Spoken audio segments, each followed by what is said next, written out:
Welcome to the Learning Pines YouTube. We hope this video helps. You begin by choosing a microphone and immediate settings. Pick USB for simplicity or XLR for higher quality. Set your sample rate and bit depth now, 44. 1K HZ/16-bit is fine for voice, 48K HZ/24-bit if you plan to sync with video.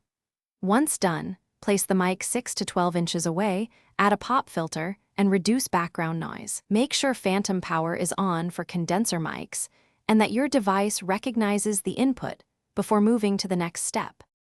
Now you configure the recording software and signal chain. Open your DAW or recorder, choose the correct input device, and create a track. Adjust input gain while speaking at performance volume so peaks land near -6 decibels. This prevents clipping yet preserves dynamics. Enable direct or software monitoring to hear latency and make adjustments. Apply a low cut filter to remove rumble and a light compressor for consistent level, but avoid overprocessing. You want natural voice character preserved before you record the full. Record a series of short test takes and critically listen for plosives, sibilants, room reverb, and any background noise. Once satisfied, record your full take, then save the session files as WAV or FLAC for editing and export an MP3 for distribution.